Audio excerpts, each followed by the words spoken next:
Hello friends, how are you? I hope आप सब अच्छे होंगे, बहुत खुश होंगे। आज डिस्कस करने वाले हैं किरचॉफ रूल। ठीक है, देखिए किसी इलेक्ट्रिक सर्किट को सॉल्व करने के हमारे पास बहुत सारे मेथड्स हैं। उनमें से एक मेथड किरचॉफ रूल भी है।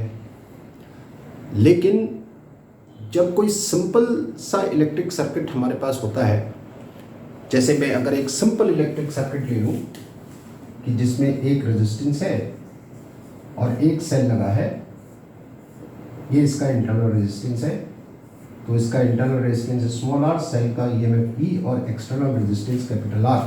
तो हमने ये पढ़ा है कि इस सर्किट की करंट का एक्सप्रेशन क्या होगा, I equals to E upon small R plus capital R. और ऐसा नहीं है कि ये फॉर्मूला सिर्फ इसी सर्किट के लिए एप्लीकेबल है, ये फॉर्मूला किसी भी सर्किट की टोटल करंट के लिए एप्लीकेबल है।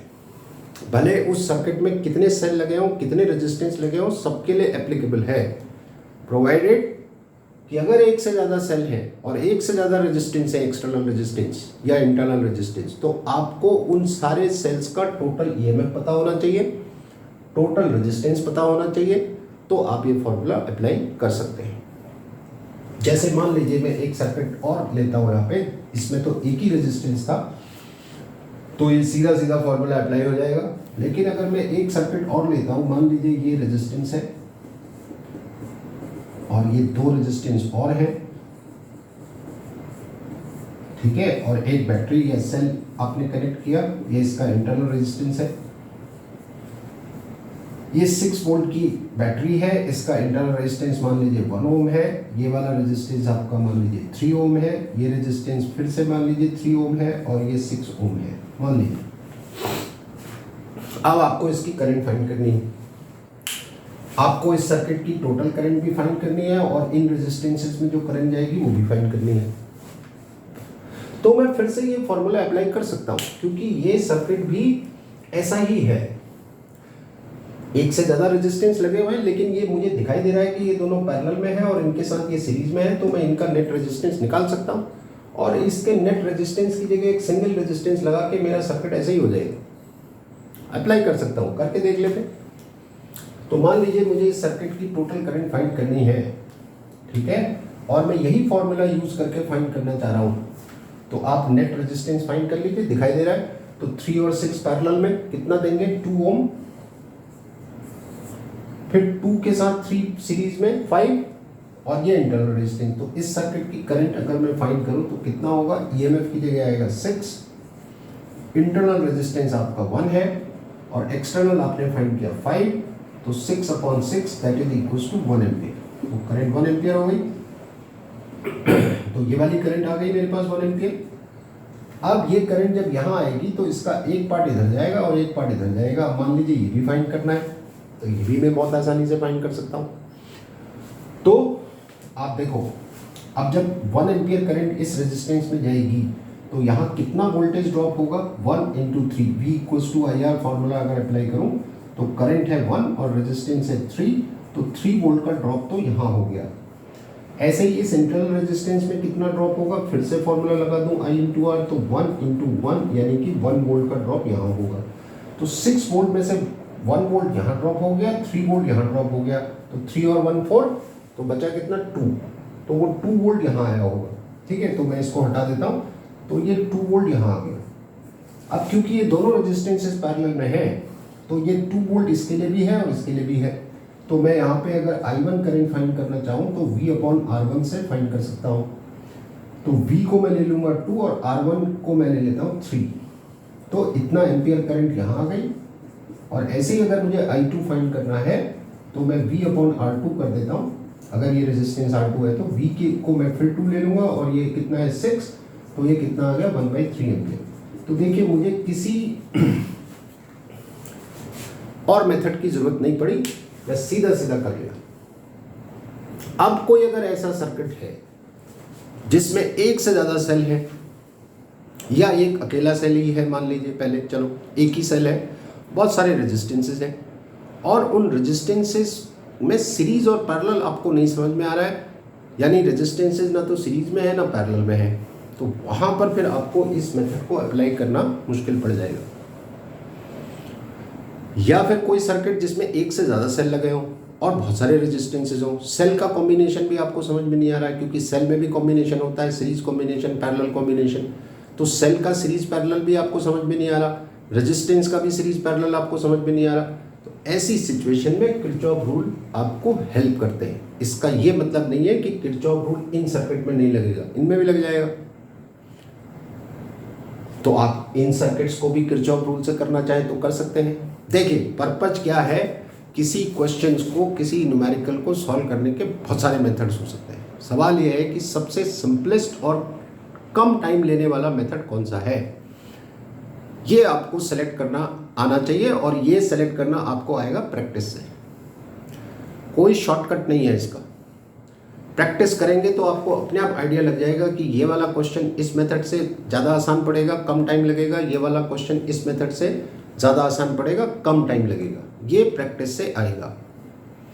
तो किरचॉफ रूल को सीखने की कोशिश करते हैं और फिर उसका एप्लीकेशन भी देखते हैं। ठीक है, so let's see.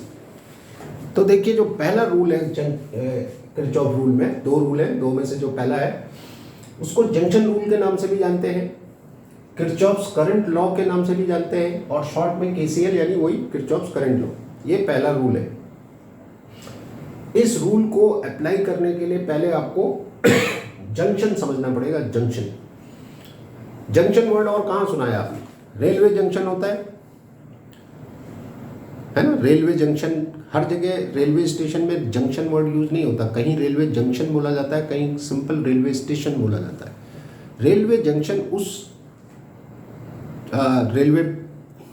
Rail station को बोलते हैं जहाँ पे बहुत सारी ट्रेन्स अलग अलग डायरेक्शन से आके मिलती हैं या वहाँ से आगे जाती हैं। कोई ट्रेन किसी डायरेक्शन से आ रही है, कोई ट्रेन किसी और डायरेक्शन से आ रही है, किसी और डायरेक्शन में जा रही है। तो बहुत सारी ट्रेन अलग अलग डायरेक्शन से आ रही हैं और अलग अलग डायरेक्शन में जा रही हैं, तो वहाँ पे जंक्शन वर्ड आप यूज़ करते हैं। अगर किसी रेलवे स्टेशन में एक ही ट्रैक है, उसी ट्रैक में ट्रेन आ रही है या जा रही है, तो वहाँ जंक्शन वर्ड आप यूज़ नहीं करते हैं। यही बात यहाँ भी है, यहाँ पे ट्रेन नहीं आ रही है, करंट आ रही है। अगर मैं ये सर्किट मैंने लिया है, देखिए इस सर्किट में अगर मैं एक पॉइंट यहाँ पे देखूँ ये और एक पॉइंट यहाँ पे देखूँ ये इसमें दो जंक्शन है। क्यों है दो जंक्शन? एक सेल ये है, दूसरा सेल ये है। एक करंट यहाँ से आ रही होगी इस सेल से I1 और एक करंट यहाँ से आ रही होगी I2, और ये दोनों करंट इस जंक्शन पे मिलेंगी। अब यही समझ लीजिए एक ट्रेन इधर से आ रही है, एक ट्रेन इधर से आ रही है, समथिंग लाइक दैट। तो एक करंट इधर से और एक करंट इधर से, और यहाँ से आगे आपकी करंट गई I1 प्लस I2। जब ये करंट यहाँ पहुँची तो I1 करंट अपने सेल में वापस और I2 करंट अपने सेल में वापस। ऐसे जंक्शंस पे ये रूल लगता है। हालांकि जंक्शन रूल बताने से पहले ही मैंने अप्लाई कर दिया, पर कोई बात नहीं, समझने में ज़्यादा आसानी होगी। जंक्शन रूल ये कहता है कि एल्जेब्रिक सम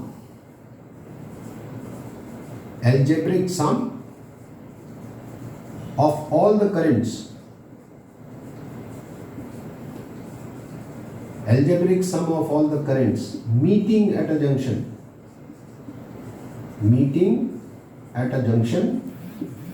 is 0,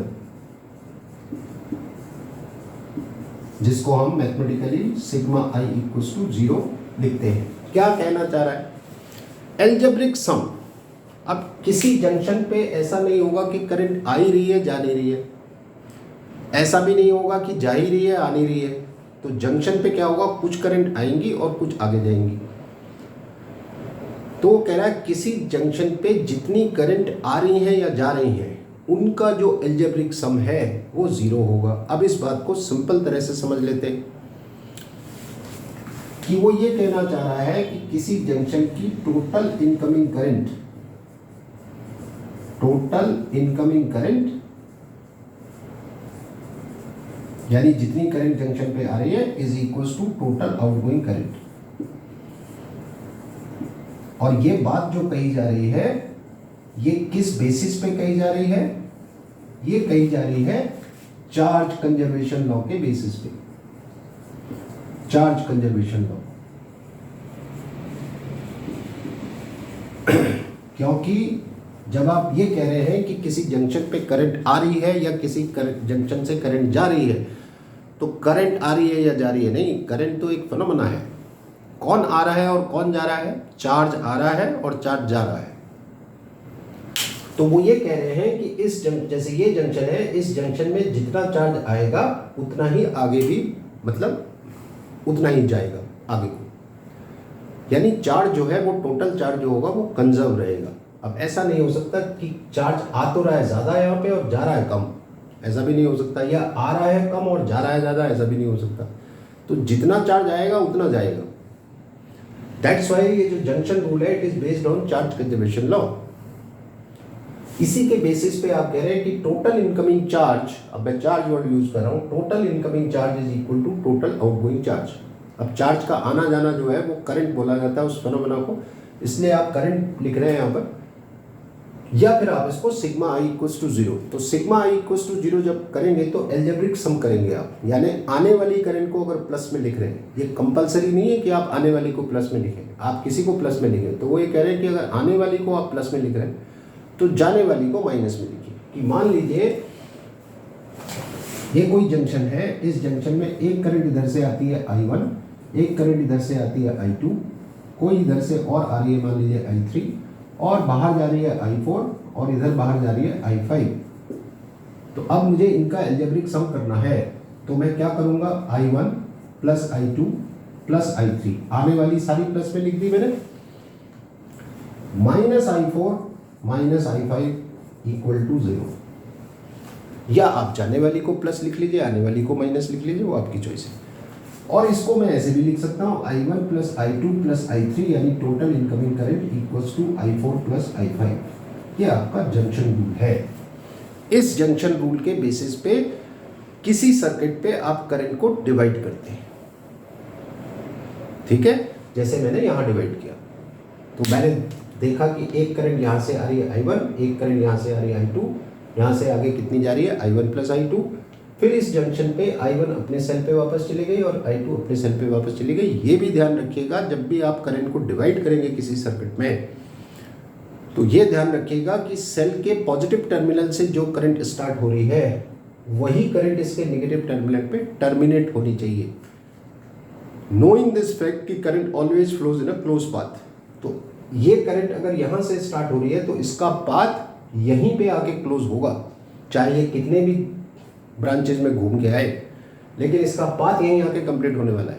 तो इसलिए जो करंट यहाँ से चलेगी पॉजिटिव टर्मिनल से वही नेगेटिव पे टर्मिनेट होगी।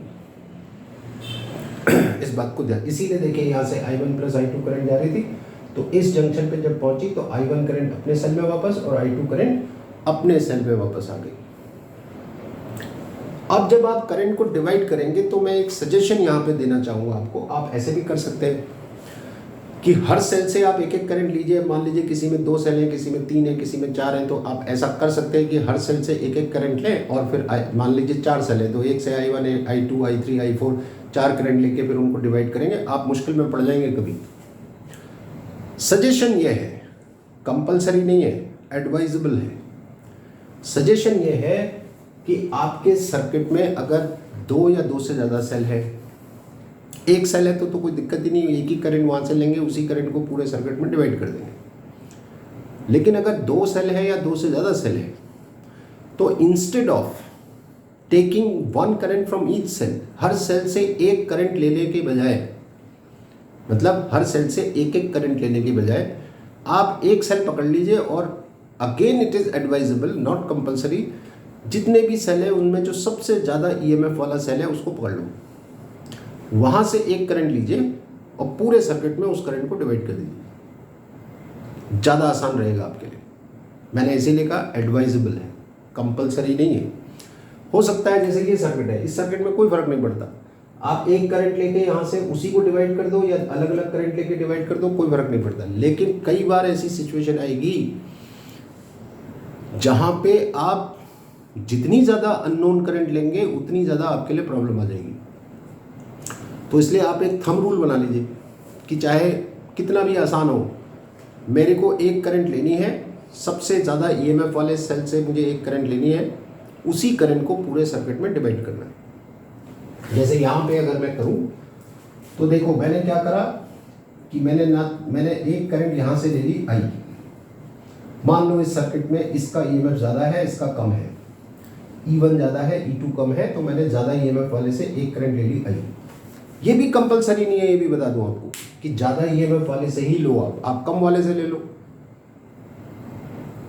कहाँ पे फर्क पड़ेगा बताता हूँ, पहले एक चीज़ समझ लेते हैं, नहीं तो कन्फ्यूजन हो जाएगा। तो मैंने क्या बताया, जिस सेल का ईएमएफ ज़्यादा है वहाँ से एक करंट ले लीजिए। तो मैंने यहाँ से एक करंट ले ली आई। अब इस करंट को डिवाइड कर दीजिए। तो मैंने क्या करा, आई में से मैंने I1 इधर डाइवर्ट कर दी। मान लीजिए आई में से I1 इधर आ गई, तो इधर कितनी गई, I माइनस I1। अब देखो यहाँ से I माइनस I1 चलते हुए आएगी, यहाँ से I1 चलते हुए आएगी, ये करंट अब I1 हो गई है। ठीक है, जब ये दोनों करंट यहाँ पे मिलेंगे, यहाँ से कितनी करंट आ रही है, I माइनस I1, यहाँ से कितनी आ रही है, I1। तो दोनों करंट जब यहाँ पे मिलेंगी तो I करंट अपने सेल में वापस आ जाएगी। तो अननोन अभी भी दो हैं आपके, I और I1, और जब मैंने I1 I2 पहले लिया था तब भी दो ही थे, तो इस सर्किट में तो कोई फर्क नहीं पड़ा। लेकिन किसी और सर्किट में जहां दो या दो से ज़्यादा सेल हों वहां पे दिक्कत हो सकती है, इसलिए एक सेल से एक करंट लेके पूरे सर्किट में डिवाइड कर दो। और ज़्यादा ईएमएफ वाला सेल इसलिए मैं कह रहा हूँ प्रेफरेंस देने के लिए, क्योंकि जिसका ईएमएफ ज़्यादा होगा, ज़्यादा ईएमएफ वाला सेल का मतलब सर्किट में वो ज़्यादा एनर्जी प्रोवाइड कर रहा है, तो करंट की डायरेक्शन भी मोर और लेस वही डिसाइड करेगा, इसलिए ज़्यादा ईएमएफ वाला। अब मान लो आपने कम ईएमएफ वाले से एक करंट लेके उसी को डिवाइड कर दिया, तो हो सकता है किसी ब्रांच में करंट का डायरेक्शन जो आप लेके चल रहे हैं उसके अपोजिट करंट जा रही हो, तो जब आप उस करंट की वैल्यू फाइंड करेंगे तो माइनस में आ जाएगी। तो कोई दिक्कत नहीं, माइनस में लिख दीजिए, आपको पता चल जाएगा जो डायरेक्शन मैंने लिया है उसके उल्टा जा रही करंट, पता चल जाएगा आपको, तो कोई परेशानी नहीं है। ठीक है, फिर एक बात और ध्यान रखिएगा, जब आप इस करंट को डिवाइड कर रहे होंगे, जैसे मैंने यहाँ करंट आई, मेरी आई में से I1 मैंने इधर डाइवर्ट की, यहाँ पे आपको कन्फ्यूजन हो सकता है इसलिए बता रहा हूँ। अब I1 करंट इधर जा रही है, अब सेल के हिसाब से देखूँ तो ये करंट उल्टा जा रही है, जबकि हमने सीखा है कि current high potential to low potential जाती है, यानी पॉजिटिव से इधर आती है और निगेटिव पे टर्मिनेट होती है, ये हमने सीखा है। जैसे इस सेल के लिए तो सही आ रहा है, पॉजिटिव से अवे फ्रॉम द टर्मिनल जा रही है और निगेटिव पे टर्मिनेट हो रही है, सही है। लेकिन इसके लिए करंट का डायरेक्शन अपोजिट हो गया, कोई दिक्कत नहीं है, इसको एज इट इज रहने दीजिए, सॉल्व करिए, कैलकुलेशन करिए, फिर वही बात होगी मैंने बताया। अगर ये करंट इस ब्रांच में वाकई इधर जा रही होगी, क्योंकि अगर इसका ईएमएफ ज़्यादा है तो वो डोमिनेट कर रहा होगा, करंट की डायरेक्शन को वो डोमिनेट कर रहा होगा। तो अगर इस ब्रांच में करंट इधर ही जा रही होगी तो इस करंट की वैल्यू जब आप फाइंड करोगे प्लस में आ जाएगी, और अगर उल्टा जा रही होगी तो माइनस में आ जाएगी, तो माइनस में लिख दीजिए, कोई परेशानी नहीं। ये है आपका जंक्शन रूल, केसीएल के नाम से, किरचॉफ करंट रूल के नाम से जाना जाता है। इसका एप्लीकेशन देखते हैं कि इसको अप्लाई कैसे करना है, कहाँ कहाँ पे इसको हम अप्लाई कर सकते हैं, किस किस तरह से। ठीक है, फिर सेकंड रूल देखेंगे।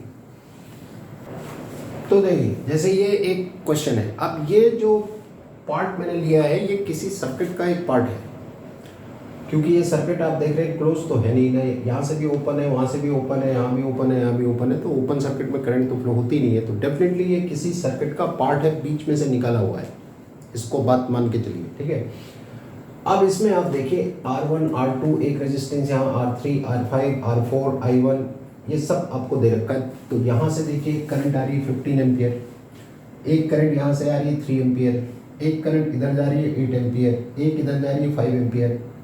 अब आपसे कह रहे हैं कि आप जो है I1 I2 I3 I4 बताइए। ये है I1, ये है I2, ये I3 और ये I4, ये चार करंट आपको बतानी है, और ये जंक्शन रूल को अप्लाई करके हम कर सकते हैं। कैसे कर सकते हैं, जैसे अगर यहाँ पे बात करूँ, इस जंक्शन को ले लूँ, जंक्शन ए,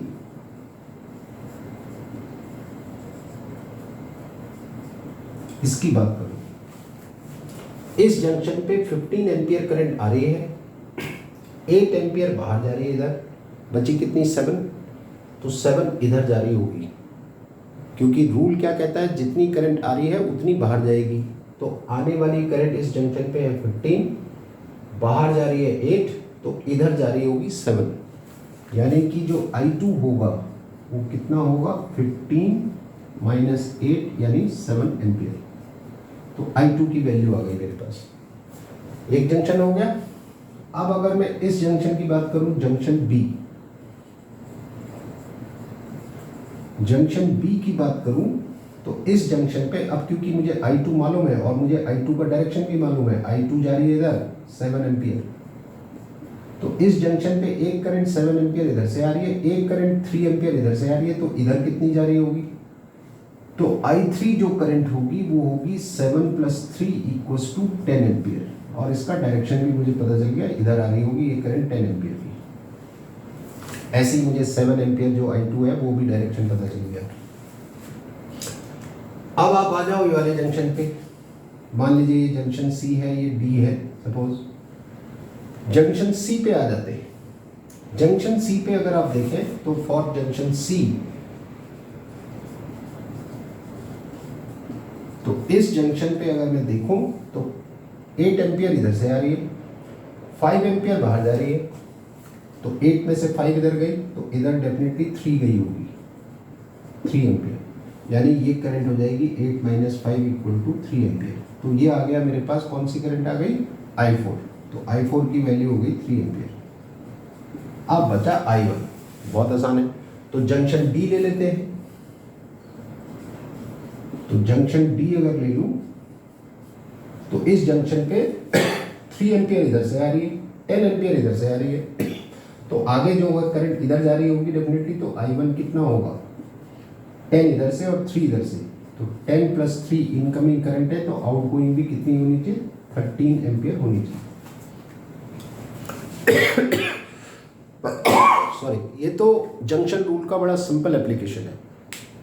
अब इसका एक और थोड़ा लार्ज स्केल में जो एप्लीकेशन है, सर्किट्स को सॉल्व करने में बहुत हेल्प करने वाला है आपकी KCL, किरचॉफ करंट रूल, ठीक है। तो उसको भी हम सीख लेते हैं कि और कहाँ पे आप इसका एप्लीकेशन यूज कर सकते हैं, ठीक है। तो लेट्स सी। तो देखिए एक सर्किट ये है,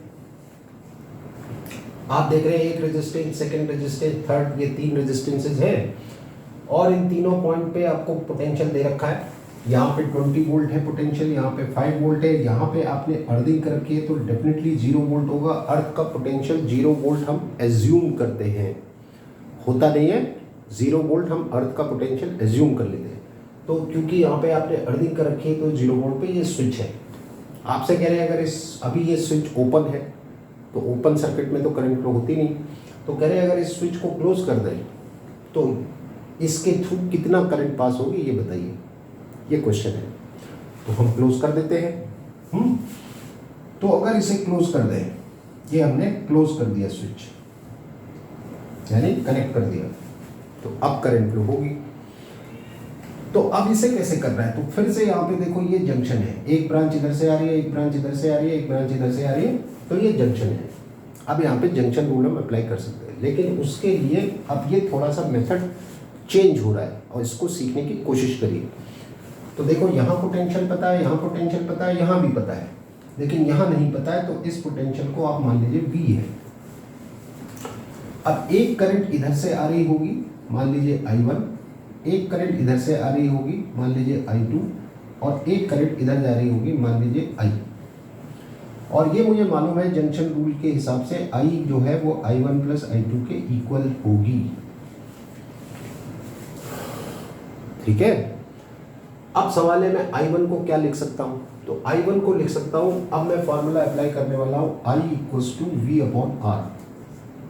ये फॉर्मूला मेरे पास है ओम्स लॉ, ओम्स लॉ के हिसाब से मैं यूज कर रहा हूँ I = V/R। तो यहाँ पे कितना पोटेंशियल डिफरेंस है? इन दोनों पॉइंट्स का पोटेंशियल डिफरेंस है 20 - V। तो 20 - V, मैं बात कर रहा हूँ I1 के लिए, तो चलिए इसको यहीं पे लिख देते हैं I1 के साथ। तो I1 है 20 - V, potential difference upon resistance, कितना रेजिस्टेंस है? 2। इसी तरह से I2 की बात करूं तो कितना पोटेंशियल डिफरेंस है? 5 - V, और रेजिस्टेंस कितना है? 4। अब बात करें I की, तो कितना पोटेंशियल डिफरेंस है? V - 0, और रेजिस्टेंस कितना है? 2। अब इसे सॉल्व करते हैं, तो ये आएगा V/2, ये वाला,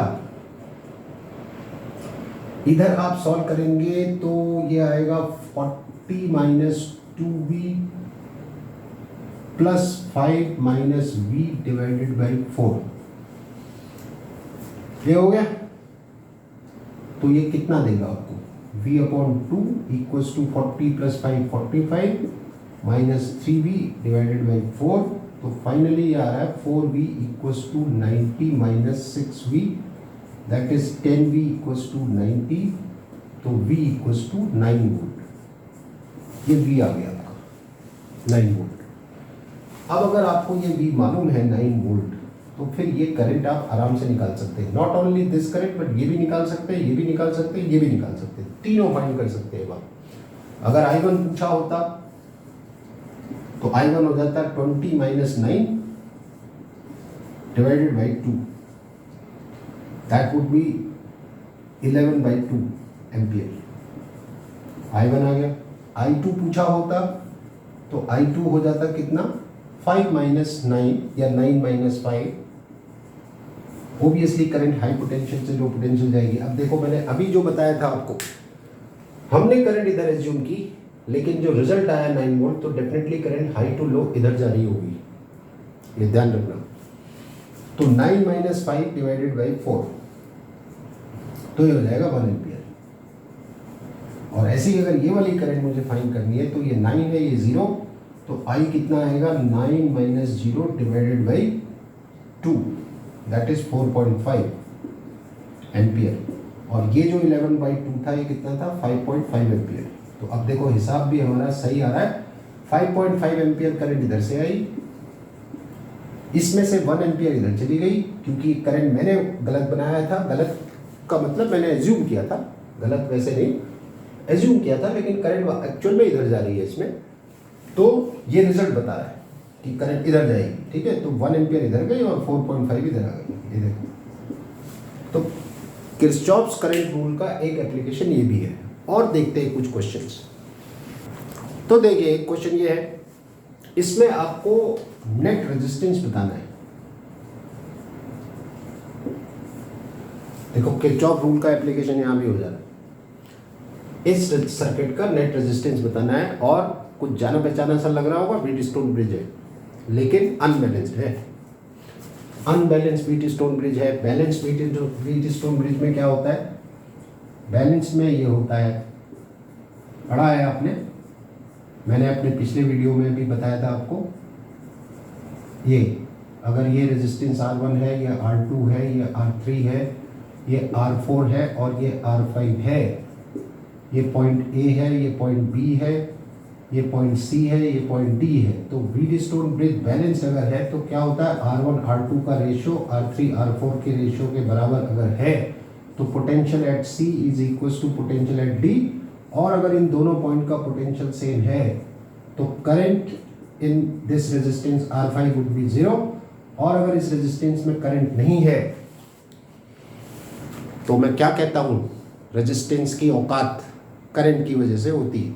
करंट नहीं है तो रेजिस्टेंस का होना नहीं होना बराबर है। तो क्योंकि इन दोनों पॉइंट का पोटेंशियल सेम है, तो सेम पोटेंशियल वाले दो पॉइंट्स के बीच में करंट फ्लो नहीं होती।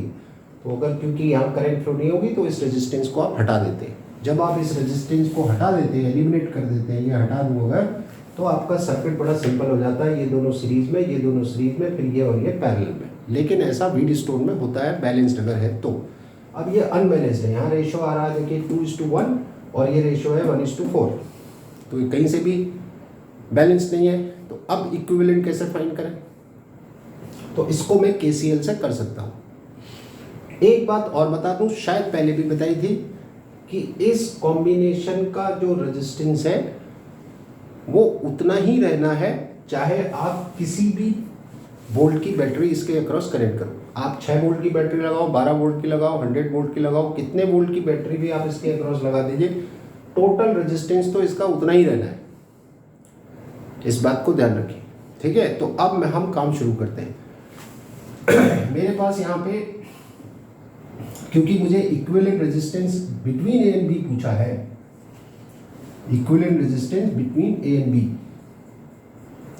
या across B A and B. तो इसका क्या मतलब होता है जब आपसे पूछते हैं equivalent resistance between these two point, का मतलब बैटरी आपने उन दो पॉइंट के बीच में कनेक्ट कर रखी है, यही मतलब होता है। अगर आपसे कहते हैं इन दो पॉइंट के बीच का इक्विवेलेंट रेजिस्टेंस बताइए, तो फिर बैटरी आपने यहाँ लगाई होती, ठीक है। तो फिलहाल ये बी की बात हो रही है, तो डेफिनेटली बैटरी हमारी यहाँ लगी होगी, तो हम बैटरी कनेक्ट कर देते, ये बैटरी हमने लगा दी। और जैसे मैंने कहा कि इस बैटरी का ईएमएफ कुछ भी हो सकता है, एनीथिंग। तो आप ले लीजिए, तो मान लीजिए मैंने 100 वोल्ट ले लिया,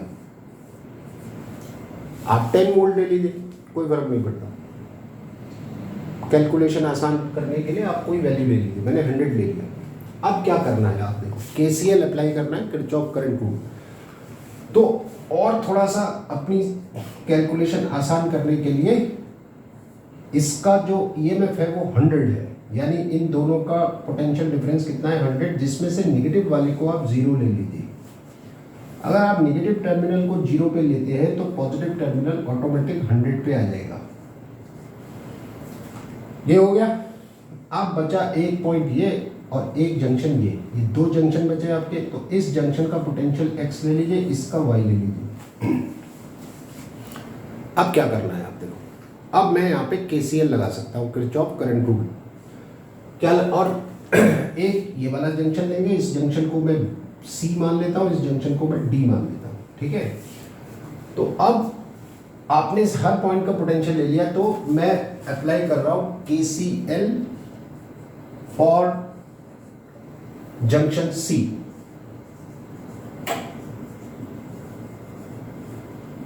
और जंक्शन रूल या KCL क्या कह रहा है, सिग्मा I इक्वल्स टू 0। तो इस जंक्शन की सारी करंट का जो एल्जेब्रिक सम है वो 0 होगा, यानी जितनी करंट इसमें आएगी उतनी बाहर जाएगी। अब यहाँ पे मैं जब रूल लगा रहा हूँ तो मैं कैसे लगा रहा हूँ उसको ध्यान से देखिएगा। एक करंट इस ब्रांच की, एक करंट इस ब्रांच की और एक करंट इस ब्रांच की। अगर इस वाले ब्रांच की करंट लिखूं तो मैं लिख रहा हूँ x minus 100 divided by 4, x minus 100 divided by 4। इस ब्रांच की करंट लिख रहा हूँ x minus 0 divided by 2, x minus 0 divided by 2। और इस ब्रांच की करंट लिख रहा हूँ x minus y divided by 4, और इन सब का सम 0। अब आप कहेंगे सर अभी थोड़ी देर पहले आप जंक्शन रूल समझा रहे थे तो आपने कहा था आप कुछ इनकमिंग करंट होंगी कुछ आउटगोइंग होंगी, और ये बात सही है कि किसी जंक्शन पे सारी करंट आ ही रही है, बाहर कुछ नहीं जा रही है, ऐसा नहीं हो सकता। या बाहर ही जा रही है, आ कुछ नहीं रहा है, ऐसा भी नहीं हो सकता। कुछ आएंगी कुछ जाएंगी, कुछ इनकमिंग होंगी कुछ आउटगोइंग होंगी। या और हमने ये भी देखा था कि इनकमिंग को प्लस में लिख रहे हैं तो आउटगोइंग को माइनस में लिखते हैं। आप कहेंगे साहब यहाँ तो आपने सारा प्लस लिख दिया, लेकिन आप ये भूल रहे हैं कि मैंने सारा प्लस तब लिखा है जब मैं हर बार आप देख रहे हैं कि मैं this minus this, this minus this, this minus this कर रहा हूँ। और ये तो पक्की बात है कि इस पूरे सर्किट में जो हाईएस्ट पोटेंशियल होगा वो ये 100 होगा और वो लोएस्ट है 0। तो जब आप x माइनस 100 करेंगे तो डेफिनेटली माइनस में आएगा ही ऑटोमेटिक। आप समझ रहे हैं बात को, ये हाईएस्ट पोटेंशियल है, इससे ज़्यादा तो हो नहीं सकता पूरे सर्किट में कहीं। आप क्या कर रहे हो, ये वाली करंट को भी दिस माइनस दिस कर रहे हो, इस करंट के लिए भी दिस माइनस दिस कर रहे हो, इस करंट के लिए भी दिस माइनस दिस कर रहे हो, तो डेफिनेटली इसमें से कोई ना कोई तो नेगेटिव जरूर आएगा, तो वो अपने आप आ जाएगा। तो इसलिए जब आप रूल लगा रहे हैं तो इस तरह से आप अप्लाई कर सकते हैं। तो अब इसको सॉल्व कर लेते हैं। तो सॉल्व क्या करना है, तो ये हो जाएगा आपका नीचे कितना है 4, तो ये हो गया x माइनस 100, फिर यहाँ पे हो जाएगा 2x और यहाँ पर हो जाएगा प्लस x माइनस वाई, जो आपको देगा कितना 2x plus x plus x 4x minus y equals to 100। एक इक्वेशन आपकी ये आ गई। आई होप मैं कैलकुलेशन ठीक कर रहा हूँ, एक बार चेक कर लेते। 4 आपका एलसीएम आएगा तो यहाँ पे x माइनस 100 हो गया, यहाँ 2 से मल्टीप्लाई कर दिया आपने और यहाँ फिर x माइनस वाई आ गया, तो x plus 2x plus x 4x हो गया, माइनस वाई हो गया और इक्वल टू 100। सही। अब आप लगा लीजिए KCL को अप्लाई कर दीजिए for junction D। KCL for junction D इसके लिए कर देते हैं। तो D जंक्शन के लिए क्या करेंगे, एक करंट ये, एक ये और एक ये। अब ये वाली करंट की बात करूं, क्या लिखेंगे, y माइनस, फिर वही कर रहा हूं, देखो y माइनस 100/2, ये वाली करंट y माइनस 100। कौन सा रूल लगा रहा हूं, I इक्वल्स टू V/R के बेसिस पे चल रहा हूं मैं, I equals to V/R, Ohm's law. तो देखो यहाँ कितना पोटेंशियल डिफरेंस है, y माइनस 100, ये पोटेंशियल डिफरेंस डिवाइडेड बाई 2, ये पोटेंशियल हमने x लिया था, ये y लिया था, ये 100 उधर 0। तो इस सर्किट, ये वाले ब्रांच की करंट y माइनस 100/2, ऐसे ही ये वाले ब्रांच की करंट कितना होगा, plus y minus 0/8, y minus 0/8, और इसकी करंट होगी plus y minus x/4 equal to 0। अब इसको सॉल्व कर लेते हैं। तो 8 आपका एलसीएम आएगा, यहाँ 4 से मल्टीप्लाई कर दीजिए तो 4y माइनस 400, यहाँ पर आएगा प्लस y, और यहाँ पर आएगा plus 2y minus 2x equal to 0। ये आपको देगा 4y plus y plus 2y, ये हो गया 7y minus 2x equals to 400। ये आपकी सेकेंड इक्वेशन आ गई। एक इक्वेशन ये आ गई, एक ये आ गई। इन दोनों को सॉल्व करके आप x और y आराम से फाइंड कर सकते हैं, तो उसको हम फटाफट कर लेते हैं। तो क्या करना है, आप इस, ये एक इक्वेशन ये है आपकी 4x minus y equal to 100, 4x minus y equals to 100, एक इक्वेशन ये है। इसको आप 2 से मल्टीप्लाई कर दीजिए, तो कितना होगा, 2 से मल्टीप्लाई करेंगे 14y, फिर यहां करेंगे माइनस 4x इक्वल्स टू, कितने से मल्टीप्लाई किया था आपने, 2 से, तो ये हो गया 800। और इनको ऐड कर दीजिए, 4x से 4x cancel, 14y minus Y कितना हुआ, 13y, that is equals to 900, क्योंकि आप ऐड कर रहे हो। तो y आ गया आपका 900/13, ये आ गया, इतना वोल्ट आ गया, 900/13 वोल्ट आ गया। ऐसे ही आप x निकाल सकते हैं। y की वैल्यू को आप यहां रिप्लेस कर दीजिए, तो ये हो जाएगा 4x माइनस वाई, वाई का मतलब 900/13, ठीक है, इक्वल्स टू 100। तो ये आएगा 52x माइनस 900 इक्वल टू 1300, जो आपको देगा x इक्वल्स टू 13 और 9 कितना हुआ, 2200 डिवाइडेड बाई 52 वोल्ट। ये x आ गया और वो y आ गया, दोनों आ गया आपके पास x और y। अब तो आप कोई सी करंट निकाल सकते हैं, लेकिन आपको फाइंड करना था इक्विवेलेंट रेजिस्टेंस, ये ध्यान रखो। तो इक्विवेलेंट रेजिस्टेंस क्या होगा वो भी देख लेते हैं। तो इक्विवेलेंट रेजिस्टेंस आपका होगा R equivalent equals to total voltage supplied by the battery divided by the total current supplied by the battery. ये आपका R इक्विवेलेंट होगा, पूरे सर्किट में जो बैटरी ने वोल्टेज अप्लाई की वो, और इस पूरे सर्किट में जो करंट गई वो। अब इस पूरे सर्किट में बैटरी ने जो वोल्टेज सप्लाई की है वो तो दिख रहा है 100 है। अब इस पूरे सर्किट में जो करंट सप्लाई की है बैटरी ने, वो करंट आप इस जंक्शन से फाइंड कर सकते हैं और इस जंक्शन से भी फाइंड कर सकते हैं, क्योंकि यहां से टोटल करंट एंटर करेगी और यहां से वही टोटल करंट बाहर निकलेगी। तो आप इस जंक्शन पे अप्लाई कर लीजिए या उस पर कर लीजिए। अब मान लो एक करंट यहां से जा रही है I1, एक करंट यहां से जा रही है I2, या एक करंट यहां से बाहर आ रही है I3 और एक करंट यहां से बाहर आ रही है I4। तो I1 प्लस I2 और I3 प्लस I4 इक्वल होगा, क्योंकि जितनी करंट एंटर करेगी उतनी बाहर निकलेगी। तो आप I3 I4 निकाल के टोटल करंट निकाल लीजिए, या I1 I2 से फाइंड कर लीजिए, आपकी चॉइस है। I3 I4 में कैलकुलेशन थोड़ा आसान पड़ेगी मेरे को। तो total current supplied by the battery कितनी हो गई, I3 प्लस I4, मैं ये वाली दोनों ले रहा हूँ, ठीक है।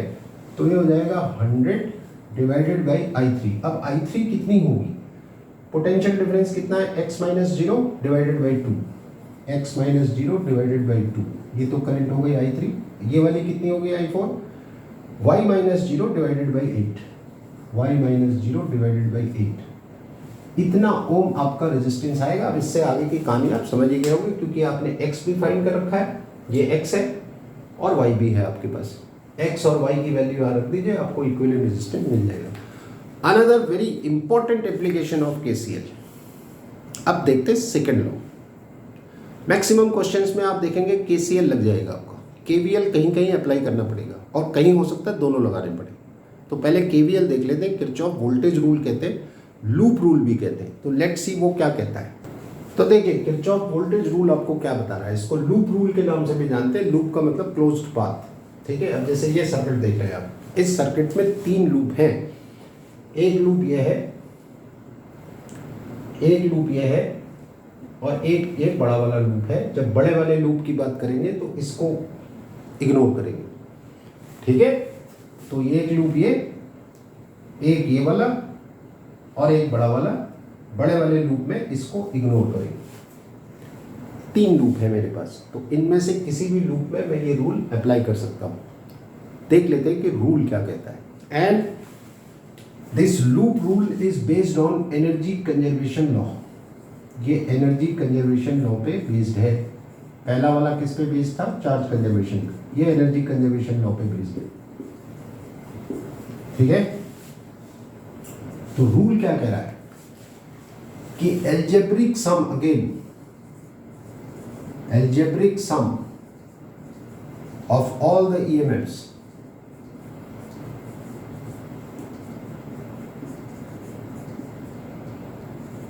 in a loop is equal to, again algebraic sum of all the potential drop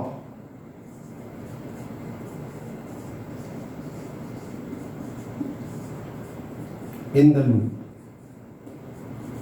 ये कह रहा है, जिसको अगर मैं मैथमेटिकली लिखूं तो algebraic sum of all the EMFs is equal to algebraic sum of all the potential drop I into R। ये हमारा लूप रूल है।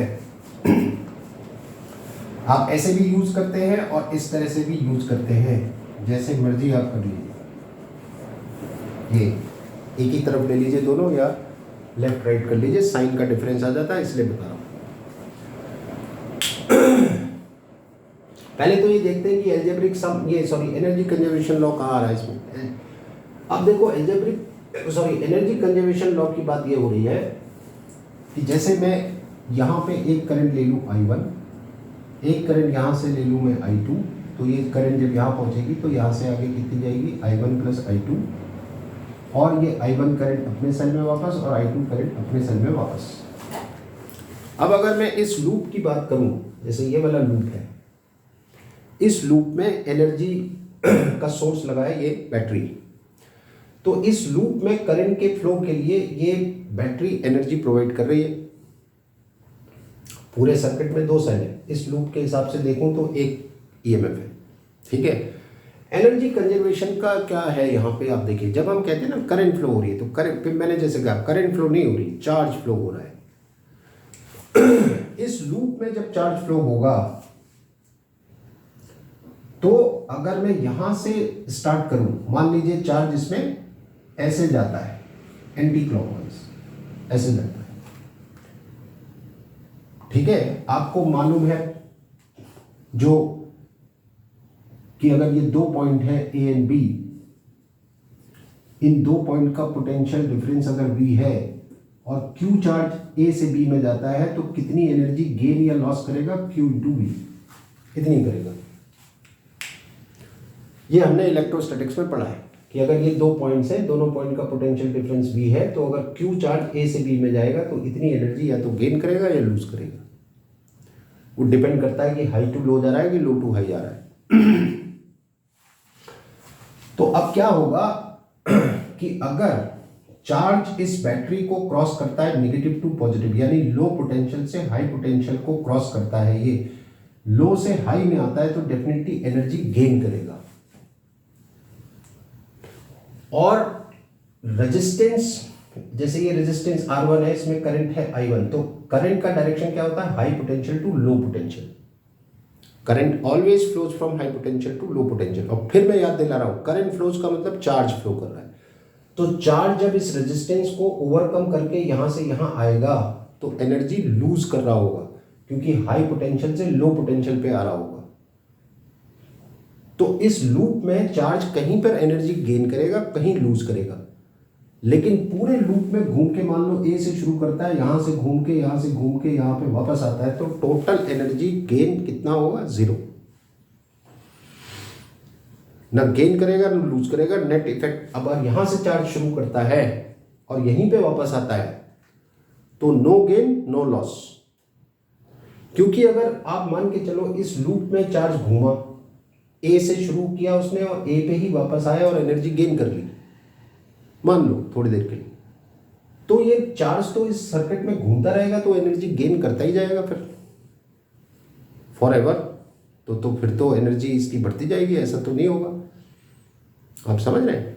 इसलिए इस लूप में जब चार्ज घूमेगा, तो जब ए पॉइंट से शुरू करेगा तो पूरे लूप में घूमने के बाद जब यहां आएगा तो इसकी एनर्जी में ना कोई गेन होगा ना लॉस होगा।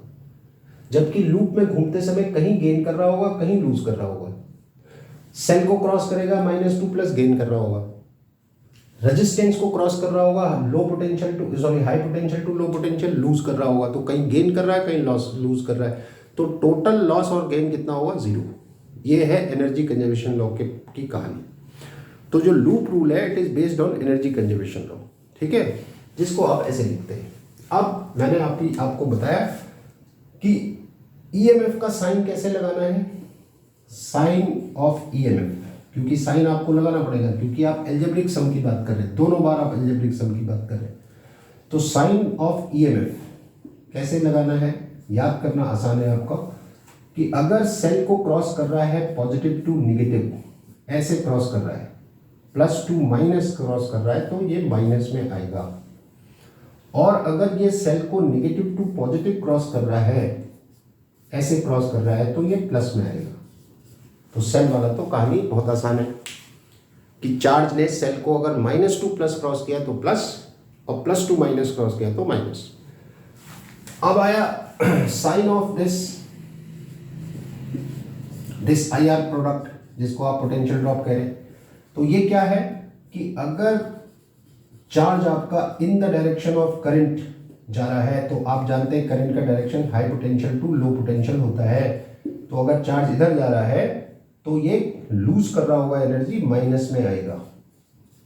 और अगर करंट के अपोजिट जा रहा होगा, इस रेजिस्टेंस में करंट इधर जा रही है, तो अगर यहां पे मैंने क्या बताया, चार्ज अगर इधर जा रहा है, चार्ज अगर इधर जा रहा है तो माइनस, और यहां देखो करंट इधर है, अगर चार्ज इसके अपोजिट आ रहा है तो ये प्लस में आएगा, क्योंकि अपोजिट जा रहा है का मतलब लो टू हाई जा रहा होगा ये चार्ज। करंट तो हाई हमेशा हाई टू लो जाती है। तो IR प्रोडक्ट का साइन कैसे लेना है, in the direction of current minus, opposite to the direction of current plus, ये ध्यान रखना, ठीक है।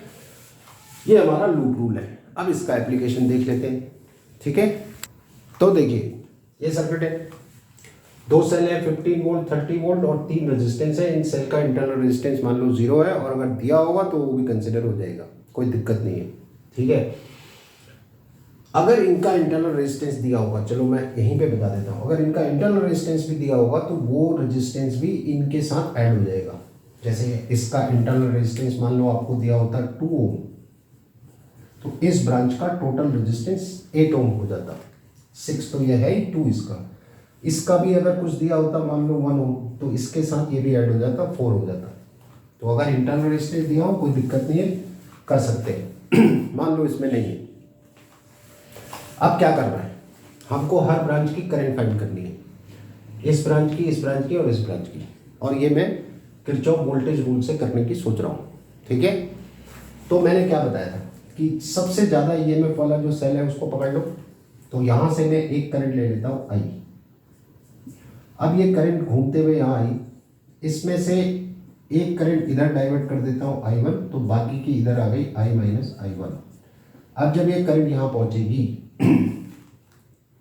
ठीक है, तो इसमें से I अपने सेल पे वापस और I1 इधर वापस आ जाएगी। यहां से I करंट स्टार्ट हुई थी तो I टर्मिनेट होगी, यहां से I1 आ रही है पॉजिटिव पे तो I1 यहां से आ रही होगी। ठीक है, अब आप देखो तो सॉरी मैं थोड़ा सा यहां पे गड़बड़ हो गई। देखिए I करंट यहां से आ रही है जिसमें से I1 आपने डाइवर्ट की इधर, तो ये I1 करंट यहां से ट्रेवल करते हुए इधर आएगी। ठीक है, ये I1 यहां से आई, इधर से I माइनस I1 आई, इधर से I1 आई तो I यहां से वापस चली गई, फिर से यहाँ पे जंक्शन रूल लग जाएगा। ठीक है, आई होप आप कंफ्यूज नहीं हुए होंगे, मैंने थोड़ा गड़बड़ कर दी थी। तो एनीवे फिर से देख लेते हैं। 30 वोल्ट का है, I करंट यहां से ले ली, I में से I1 इधर डाइवर्ट की, तो एक ब्रांच में एक ही करंट होती है, तो I1 करंट इधर आई और यहां से ये वापस आ गई, और I माइनस I1 इधर से, I1 इधर से, दोनों करंट इस जंक्शन पे जब आएंगी तो आगे कितनी जाएगी I, दोनों को ऐड कर देंगे तो I करंट वापस। तो देखो इस सेल की करंट अपने उसमें वापस आ गई, और यहां भी आप देखो जो करंट यहां आ रही है वही करंट यहां से जा रही है। हालांकि इस सेल के लिए करंट का डायरेक्शन उल्टा जरूर हो रहा है, लेकिन कोई फर्क नहीं पड़ता, मैंने पहले भी बताया था। अगर आप अलग अलग करंट लेते, दो I1 इधर से लेते, I2 इधर से लेते, तो डेफिनेटली आप I2 ऐसे लेते, कोई दिक्कत नहीं है, ऐसे ही रहने दीजिए। अब करते हैं किरचॉफ वोल्टेज रूल अप्लाई। अब क्या है, इस सर्किट में आपके पास दो अननोन है, करंट की बात कर रहा हूं, दो अननोन करंट आपके पास इस सर्किट में है, एक है I और एक है I1। क्योंकि अगर आपको I और I1 मिल गया तो फिर हर ब्रांच की करंट आपको मिल जाएगी, तो दो अननोन है, तो कम से कम दो इक्वेशन आपको बनानी पड़ेगी। ये भी ध्यान रखिए, जितने अननोन करंट होंगी उतनी इक्वेशंस आपको बनानी पड़ेंगी, उतने अलग अलग लूप आपको सेलेक्ट करने पड़ेंगे। तो इस सर्किट में मेरे पास तीन लूप है, एक ये वाला, एक ये वाला और एक ये बड़ा वाला। फिर से मैं बता रहा हूं, जब बड़ा वाला लूप लेंगे तो इसको इग्नोर करेंगे। ठीक है, अब क्या करना है, तो जब भी आप KVL अप्लाई करने की सोचे, सबसे पहला काम करंट तो डिवाइड करनी है ऑब्वियसली। उसके बाद अब मान लो आपने डिसाइड किया कि मैं इस लूप में, हमने मान लीजिए मैं कुछ नाम दे दूं ABCDEF, ये मैंने नाम दे दिया, तो मैंने डिसाइड किया मैं ये वाले लूप में रूल लगाऊंगा। कौन से लूप में, लूप ABEFA, ABEFA इस पे लगाने वाला हूं, और इस लूप में मैं ऐसे जाने वाला हूं। ये आप डिसाइड कर लीजिए, ये आपकी चॉइस है, आप लूप को ऐसे फॉलो करिए या ऐसे फॉलो करिए, ये आपकी चॉइस है, कोई फर्क नहीं पड़ता। क्लॉकवाइज फॉलो कर लीजिए, एंटी क्लॉकवाइज कर लीजिए, और रूल आपने लगाना है ये sigma E plus sigma IR equals to 0। Sign मैंने पहले ही बता रखा है आपको, तो उसके हिसाब से काम करेंगे। ठीक है, तो अब शुरू करते हैं। तो आप कहीं से शुरू हो जाइए, आप मान लीजिए यहां से शुरू होते हैं, चलो आप यहां से शुरू हो जाओ, यहां से हो जाओ, यहां से हो जाओ, यहां से हो जाओ, कोई फर्क नहीं पड़ता, क्योंकि जहां से स्टार्ट करना है वहीं आके खत्म करना है। ठीक है, तो मैं A से शुरू करता हूं। अब मैं गया A से B की तरफ, तो जब मैं A से B की तरफ जा रहा हूं तो करंट के अगेंस्ट जा रहा हूं, मैं करंट के अगेंस्ट जा रहा हूं, करंट इधर आ रही है, मैं उधर जा रहा हूं, तो ये करंट और इस रेजिस्टेंस का जो प्रोडक्ट है वो मैं प्लस में लिखूंगा, I1 इंटू 6, ये प्लस में आएगा क्योंकि करंट के अगेंस्ट जा रहा हूं इसलिए। फिर मैं B से E में आया, तो यहां मैं करंट की डायरेक्शन में जा रहा हूं, तो ये माइनस में आएगा, तो -3I माइनस I1, ये हो गया। फिर मैं यहाँ से घूम के आया, यहाँ कोई रेजिस्टेंस नहीं है, यहाँ भी कोई रेजिस्टेंस नहीं है। अब मैं सेल को क्रॉस करने वाला हूँ, जब मैं F से A में वापस जाऊंगा तो मैं सेल को क्रॉस, मैं मतलब चार्ज, तो -2 प्लस, तो -2 प्लस क्या होता है, प्लस, तो ये आएगा +15 इक्वल टू 0। इसको हम थोड़ा सॉल्व कर लेते हैं। 6I1 ये है, 3I1 यहाँ से मिलेगा प्लस का, तो ये हो जाएगा 9I1 minus 3I equal to -15। एक इक्वेशन ये आ गई आपकी, एक इक्वेशन आ गई। अब इस लूप में आ जाओ, इस लूप में भी मान लो मैं ऐसे ही जाता हूं, कौन से लूप की बात कर रहे हैं? यह है आपका loop B C D E and then again B, और इसमें भी मैं ऐसे ही ज्यादा लगा रहा हूं। मैं फिर से मान लीजिए बी से स्टार्ट करता हूं और रूल मेरे सामने, बी से स्टार्ट करूं सी की तरफ जाऊं तो मैं करंट के अगेंस्ट जा रहा हूं, फिर वही मैं जा रहा हूं मतलब चार्ज, तो इधर को जा रहा हूं तो करंट के अगेंस्ट, तो ये प्लस में आएगा। करंट कितनी आ रही है आई और रेजिस्टेंस कितना है 3, तो ये प्लस में आ जाएगा 3i। फिर मैं जब आगे बढ़ा इधर तो मैंने सेल को क्रॉस किया +2 माइनस, तो +2 माइनस क्या आता है माइनस, तो ये आ जाएगा -30। फिर यहाँ से आया, यहाँ कोई रेजिस्टेंस नहीं है, इधर आया, इधर मैं फिर करंट के अगेंस्ट जा रहा हूँ, ठीक है। यहाँ भी करंट के अगेंस्ट जा रहा था, देखो इधर करंट इधर थी, मैं इधर जा रहा था, और यहाँ से घूम के मैं इधर आया, फिर मैं करंट के अगेंस्ट जा रहा हूँ, तो ये भी प्लस में आएगा, तो +3i - i1 = 0। ठीक है, इसको सॉल्व कर लेते हैं। तो 3i और 3i कितना हो गया 6i - 3i1 = 30। ये आपकी इक्वेशन नंबर 2 हो गई। दोनों इक्वेशंस को सॉल्व करिए, आपको i भी मिल जाएगा, i1 भी मिल जाएगा, i और i1 मिल जाएगा, तो फिर सारी करंट आपको मिल जाएगी। आप बहुत आसानी से इसको सॉल्व करते हैं, अगर आप मुझसे कहें तो मैं सॉल्व भी कर देता हूं। आपने क्या करना है, ये 9i1 है, ये 3i1 है, तो इसको 3 से मल्टीप्लाई कर देते हैं, दोनों को इक्वल कर देते हैं, ठीक है। तो पहली इक्वेशन आपकी क्या है, 9i1 - 3i = 50, ये आपकी पहली इक्वेशन है। और सेकेंड इक्वेशन को मैंने 3 से मल्टीप्लाई कर दिया, तो ये आएगा 18i - 9i1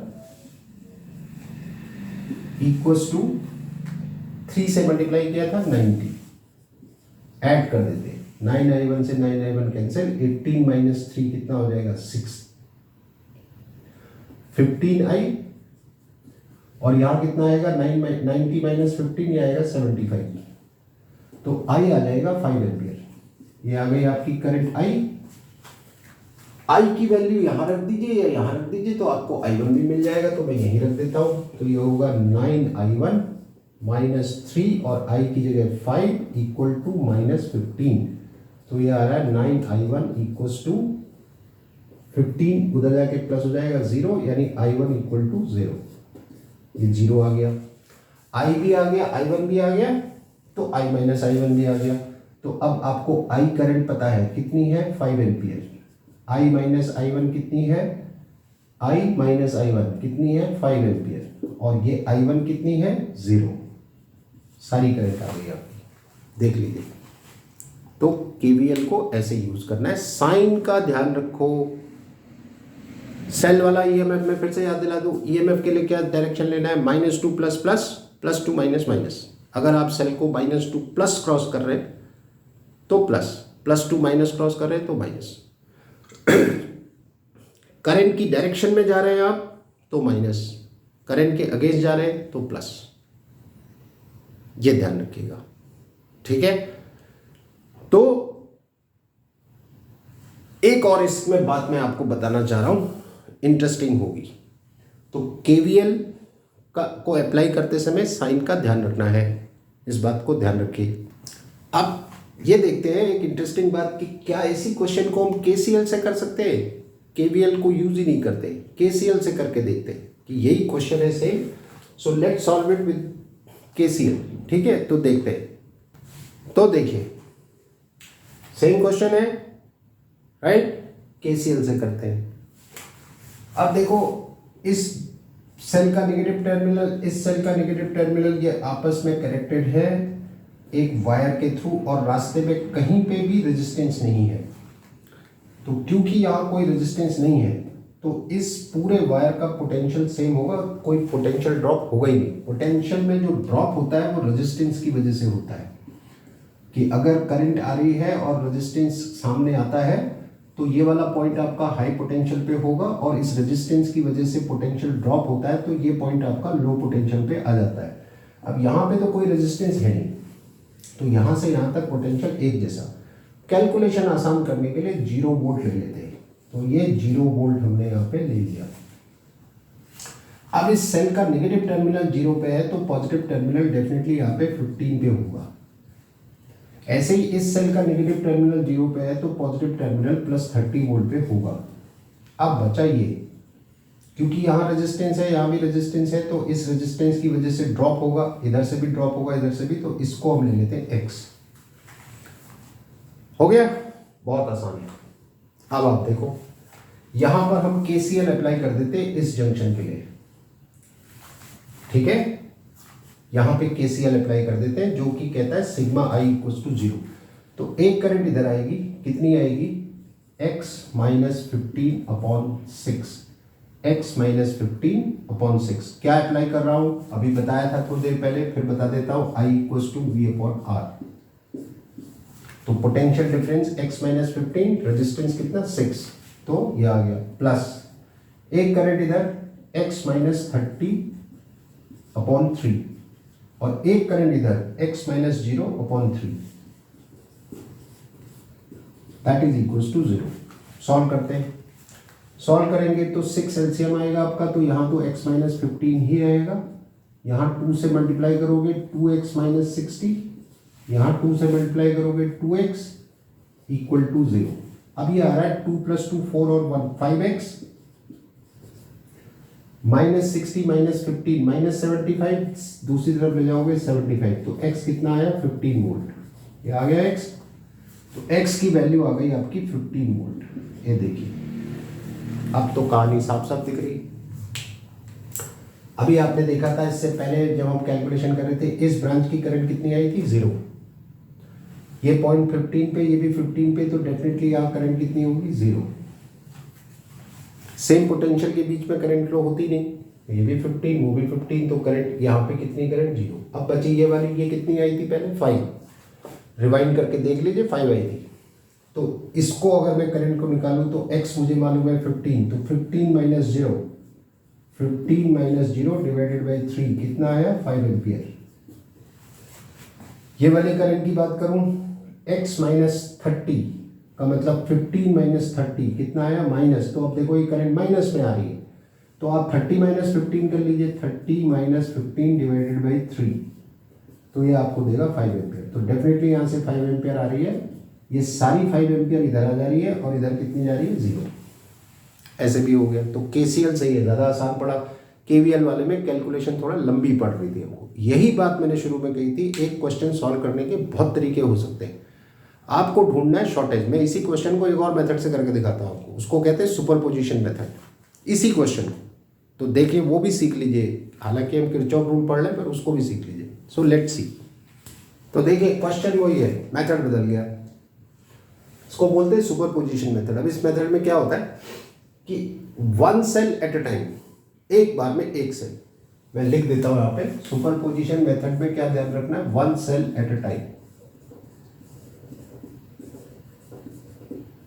एक बार में एक सेल। क्या मतलब है, जैसे ये सर्किट है, मैं इसको 2 पार्ट में डिवाइड करता हूं। पहले पार्ट में मैं ये वाला सेल हटा देता हूं, सिर्फ इस सेल को लेके चलता हूं, बाकी रेजिस्टेंसेस अपनी जगह रहेंगे।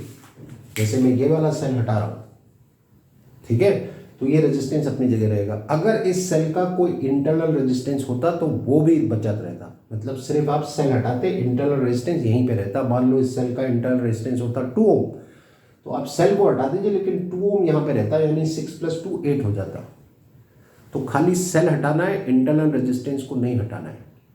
यहाँ तो इस क्वेश्चन में तो इंटरनल रेजिस्टेंस है ही नहीं, तो इसलिए कोई कंफ्यूजन नहीं है। लेकिन अगर होता तो सेल हट जाता, इंटरनल रेजिस्टेंस अपनी जगह रहता, ये ध्यान रखना। तो पहले केस में मैंने इसे हटा दिया, तो मेरा सर्किट हो गया क्या, ऐसा हो गया सर्किट।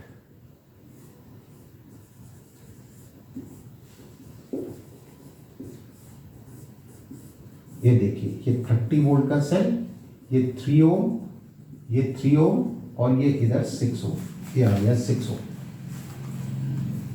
मैं फिर याद दिला रहा हूं, अगर इस सेल का इंटरनल रेजिस्टेंस होता तो वो भी यहां पे आता, खाली सेल हटेगा बस। दूसरे केस में मैंने क्या किया कि ये वाला हटा दिया, इसको छोड़ दिया। तो इस बार मैं इस सेल को लेके चल रहा हूं और दूसरा वाला सेल मैंने हटा दिया। अब मेरा सर्किट ये हो गया, और इस सर्किट को चाहे ऊपर वाला हो चाहे ये वाला हो, इस सर्किट को तो मैं सिंपल अपना ये वाला फॉर्मूला लगा के सॉल्व कर सकता हूं, क्योंकि एक ही सेल है तो कोई दिक्कत नहीं है। तो पहले ऊपर वाले को करते हैं, कैलकुलेशन थोड़ा फटाफट करेंगे, ठीक है।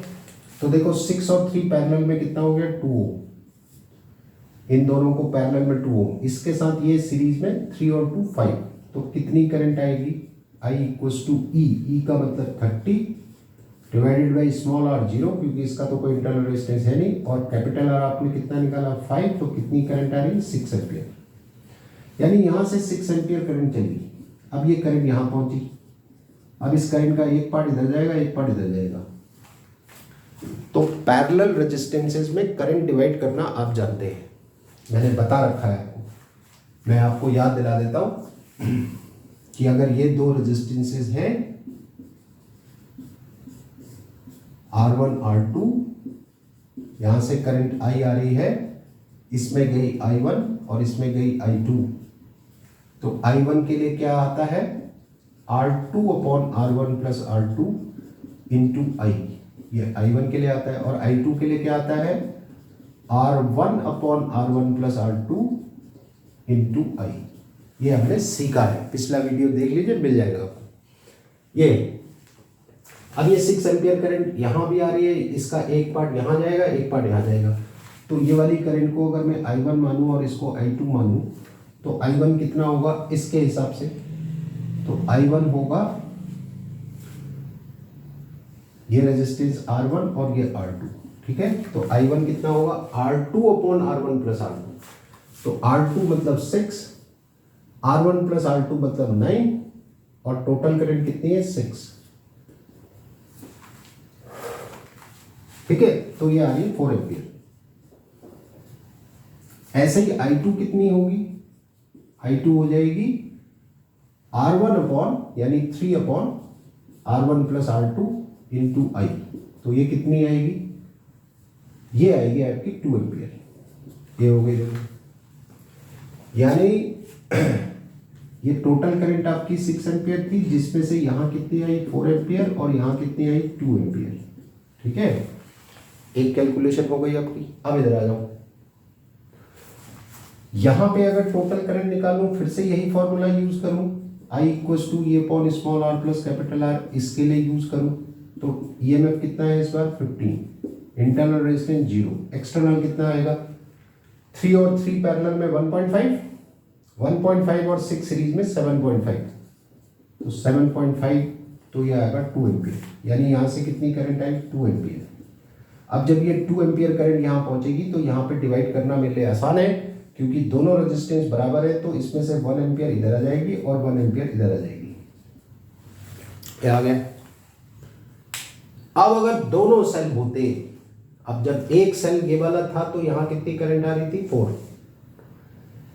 जब ये वाला सेल है तो यहां कितनी आ रही है 1, यानी इस सेल से इस ब्रांच में 4 और इस सेल से इसी ब्रांच में 1। तो अब मैं यहां आ जाता हूं, दोनों सेल हैं, तो ये वाले सेल से कितनी करंट आ रही है इस ब्रांच में 4, तो ये हो गई 4, और ये वाले सेल से इस ब्रांच में कितनी आ रही है 1, तो +1, यानी कितनी हो गई 5 एम्पियर। यही आया था रिजल्ट हमारा पहले। अब यहां देखो, ये वाले रेजिस्टेंस में इसकी वजह से करंट आ रही है 6, इसकी वजह से 6 आ रही है, जबकि इसकी वजह से 1 आ रही है, लेकिन वो इधर को आ रही है ऐसे उल्टा, तो 6 माइनस 1 कितना होगा 5 एम्पियर, यानी यहां से 5 एम्पियर आ रही है। इस ब्रांच में देखो, जब ये वाला सेल था तो करंट कितनी आ रही थी 2 एम्पियर इधर आ रही थी, 2 एम्पियर करंट इधर आ रही थी, जबकि जब ये वाला सेल था तो इधर जा रही है उल्टा, तो 2 एम्पियर आई वो वाले सेल से और 2 एम्पियर इस वाले सेल से, तो इधर और इधर टोटल करंट कितनी हो गई 0। इसको कहते हैं सुपरपोजिशन मेथड, एक बार में एक सेल। हालांकि हर जगह ये आप लगाएंगे तो बहुत लंबा हो जाएगा, 2 सेल तक तो कामयाब रहेगा, ये 3 या 4 सेल होंगे तो फिर उतनी बार आपको कैलकुलेशन करना पड़ेगा। इसलिए मैं बार बार कह रहा हूं, मेथड्स बहुत सारे हैं, कौन सा मेथड किस क्वेश्चन में कामयाब होगा, कामयाब मतलब आसानी से हो जाए और टाइम कम लगे, वो आपको प्रैक्टिस से आएगा। So this is all for today. Thank you very much and best of luck. Videos देखते रहिए, बहुत जल्दी दूसरा वीडियो लेके आने वाला हूँ इसी कंटिन्यूएशन। ठीक है, चलिए।